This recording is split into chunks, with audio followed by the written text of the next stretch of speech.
Estudo geométrico, construção geométrica de imagens. Então, vamos lá, como é que vai ser feita essas imagens?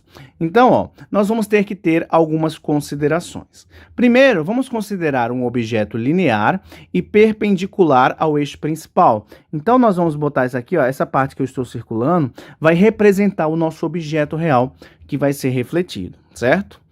Para se obter a imagem, devemos construir a imagem de A, já que a imagem do ponto B estará no próprio eixo principal. Então, quem é que eu vou procurar a imagem? No caso, eu procuro a imagem aqui, do ponto A. Se eu achar o ponto A' aqui, que é a imagem do ponto A, eu não preciso descobrir o B. Por quê? Basta que eu pegue o B, e prolongue até o eixo. Então, eu já acho o ponto B'. Então, por isso que eu vou precisar procurar apenas o ponto A. O terceiro aqui. Para obter as imagens dos objetos, precisamos aplicar duas propriedades dos espelhos esféricos. Então, aqui nesse exemplo, foi aplicada a primeira propriedade, de que quando o raio vem em paralelo, ele volta na direção do foco. E a segunda propriedade que foi utilizada, é que quando vem para o vértice, ele volta, ele reflete simetricamente. Aí foi feito o prolongamento dos raios, e no encontro dos prolongamentos, é que eu tenho a imagem do ponto ali, certo? E toda vez que estivermos falando de imagens dos espelhos esféricos, nós vamos ter algumas características, certo? Tanto em relação à natureza, à posição, como em relação ao tamanho. Em relação à natureza, nós vamos ter três opções. A imagem sendo real, quando a imagem se formar na frente dos espelhos. Nesse caso, o ponto A', nós vamos encontrar pelo cruzamento dos próprios raios de luz. Ou vai ser virtual, quando a imagem se forma atrás do espelho. Nesse caso, é como a gente viu no exemplo anterior, aqui, Essa imagem do A', B' foi formado pelo prolongamento dos raios. Então, essa é uma imagem virtual.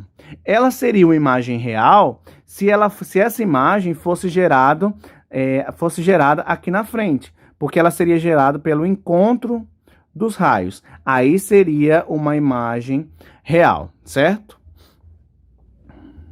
E ela vai ser imprópria quando não houver informação da imagem, quando não for formada imagem. Teremos essa opção também.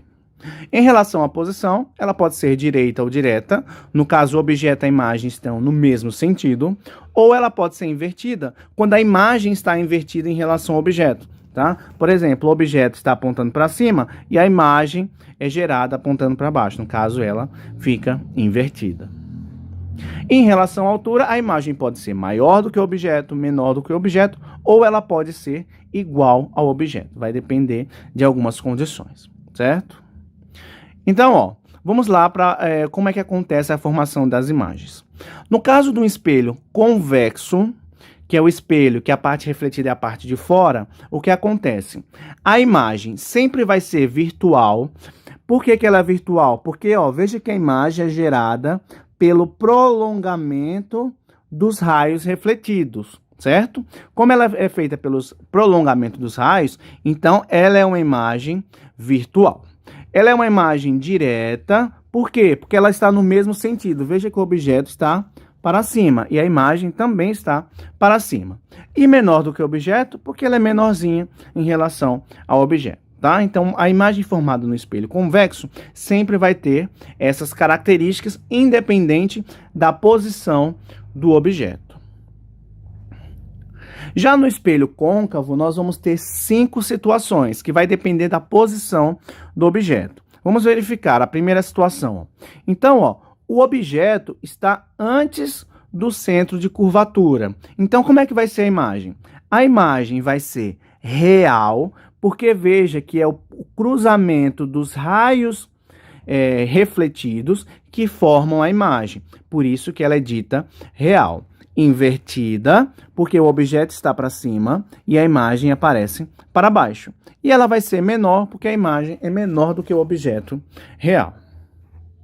Já quando eu trago o objeto para a posição do centro de curvatura, acontece o quê? A imagem continua sendo real, porque a imagem aqui, ó, ela vai ser formada pelo prolongamento pelo cruzamento desses dois raios refletidos, sempre dos raios reais. Ela vai ser invertida porque está oposta ao objeto, e ela vai ser igual ao objeto porque elas têm o mesmo tamanho. Certo? Então, nesse caso, quando o objeto estiver na mesma posição do centro de curvatura, o objeto é do mesmo tamanho, porém invertido, e é um objeto real. Agora, nesse caso, o objeto vai estar entre o centro de curvatura e o foco. Nesse caso, o que acontece? A imagem continua sendo real, porque ó, é o cruzamento dos raios que forma a imagem do ponto A'. Invertida, porque o objeto está para cima, a imagem para baixo, e é maior, porque a imagem formada é maior do que o tamanho do objeto. No nosso quarto caso, o objeto está na posição do foco. Nesse caso, a imagem é imprópria, porque não é formada imagem. Veja aqui no nosso exemplo do espelho, ó, que a moça está na frente do espelho e não se forma nenhuma imagem, tem um borrão aí, tá? Então, por isso que a gente diz que é uma imagem imprópria. Então, o objeto não pode estar no foco do espelho, na distância focal do espelho. E, por último, quando o objeto é colocado entre o foco e o vértice. Nesse caso, ó, veja que não é mais uma imagem real, agora é uma imagem virtual. Por quê? Porque não é os raios que formam a imagem, ó, é o prolongamento dos raios, certo? Então, o prolongamento dos raios é que forma a imagem, então por isso que ele é virtual. Vai ser direta porque tanto o objeto quanto a imagem estão no mesmo sentido.